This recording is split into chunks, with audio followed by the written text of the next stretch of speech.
Olá, meu nome é Rose Leite. Eu estou aqui hoje para falar um pouquinho da minha obra que está sendo lançada agora, que é a Exposição Espírita Quando o Coração Fala. Essa obra tem por objetivo oferecer um recurso de apoio a todas as pessoas que queiram aprofundar no estudo da doutrina espírita e também do Evangelho de Jesus.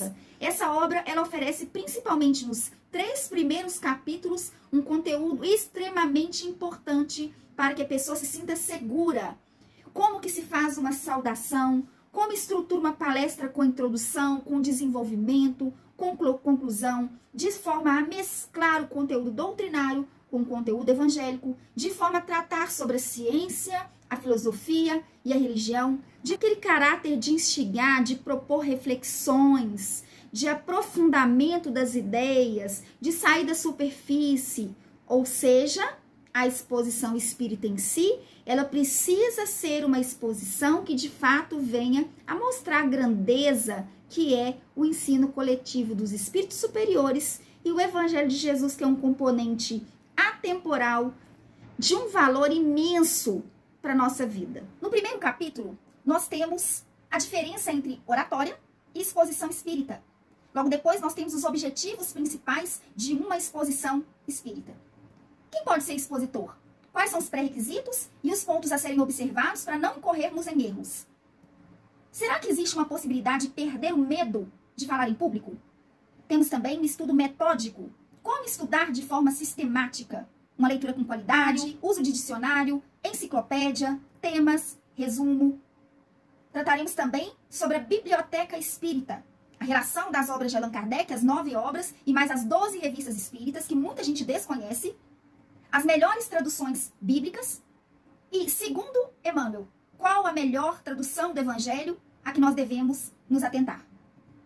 Iremos também refletir em torno do tríplice aspecto da doutrina espírita, uma nova ciência, uma nova filosofia e a religião das consequências morais que advém exatamente do estudo e da observação dos princípios evangélicos doutrinários. Outro ponto importante é aplicando a filosofia espírita. Como podemos fazer uma palestra a ponto de instigar, de provocar a reflexão, a novas pesquisas, a novos estudos, tirar os indivíduos da condição de ouvintes passivos para ouvintes ativos, partícipes de uma doutrina que é de misericórdia, que é de amor, mas também que nos tira do lugar comum. No segundo capítulo, nós trataremos sobre o departamento de divulgação doutrinária, um departamento extremamente importante na instituição espírita. Os temas, tópicos de abordagem, referências bibliográficas. Por fim, neste capítulo, nós temos a avaliação feita da instituição para a expositora e expositor e também a autoavaliação, com o objetivo de sempre aprofundar e se qualificar, oferecendo cada vez mais o seu melhor.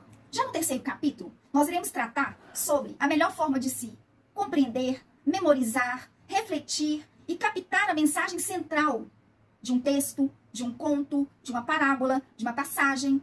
Como usar os casos de Humberto de Campos, de Neio Lúcio, para complementação das reflexões nas palestras. Como aprender a contar casos de forma atrativa, de forma a despertar nos ouvintes o interesse para aprofundar ainda mais nas mensagens evangélicas. E no quarto capítulo, nós iremos tratar nos exercícios práticos como explorar um capítulo do Evangelho segundo o Espiritismo ou questões do Livro dos Espíritos de forma muito prática. Fazer aquele paralelo de informações ou fazer a complementação, o link das informações para agregar ainda mais a reflexão. O segundo exercício, um tema doutrinário. O tema doutrinário é um tema da doutrina espírita. Como fazer esse entrelaçamento entre a doutrina espírita e entre o Evangelho de Jesus? Como explorar as parábolas do Evangelho? Como falar das biografias? O que falar? O que é mais relevante? O que é menos relevante? Finalizamos esse capítulo 4 com o exercício. Como explorar um caso de Humberto de Campos, ou de Neio Lúcio, ou de muitos outros, como André Luiz, que traz para o nosso conhecimento casos onde nós conseguimos visualizar ensinos preciosos do Mestre Jesus.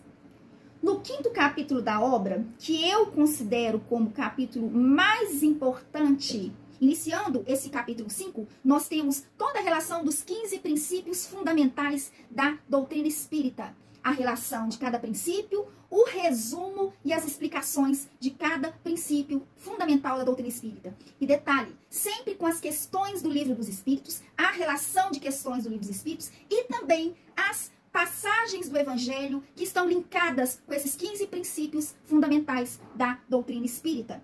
Nós temos também as máximas doutrinárias, que são lições importantíssimas da doutrina espírita, que representam solução para grandes problemáticas humanas. Então nós temos essas máximas, as referências evangélicas e as explicações sempre relacionadas com o conteúdo doutrinário.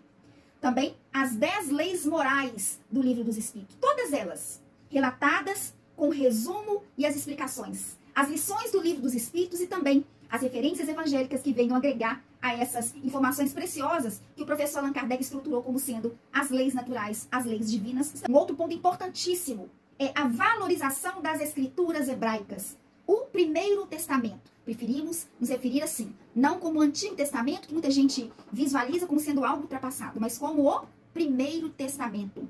O Decálogo, as leis muito bem explicadas pelos espíritos superiores, as 10 leis, como o Decálogo, a referência, o resumo, as explicações. Mas temos também as máximas do Evangelho, ensinos preciosíssimos de Jesus, passagens, explicações, orientações do Mestre, como resumo, e também com as interpretações sempre muito bem ancoradas nos espíritos superiores, mais precisamente no Espírito Emmanuel. Temos toda a relação das parábolas, não só as parábolas de Jesus, que são 40, mas também as parábolas do Primeiro Testamento. Eu tenho certeza que várias pessoas desconhecem que no Primeiro Testamento, em vários livros importantíssimos da Torá, nós temos parábolas, ensinos parabólicos. Temos também as 40 parábolas do Evangelho e temos um outro ponto importantíssimo, que são os ditos parabólicos ou provérbios. Sermão da Montanha e as bem-aventuranças. Também trouxemos as bem-aventuranças, o resumo de cada bem-aventurança e a explicação.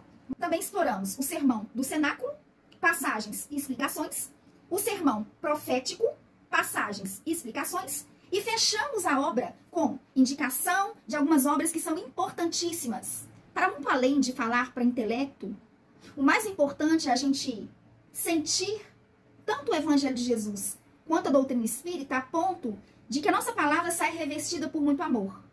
Porque Jesus, quando falava para a multidão, ele falava de forma acolhedora, ele esclarecia, ele consolava e ele transformava os corações.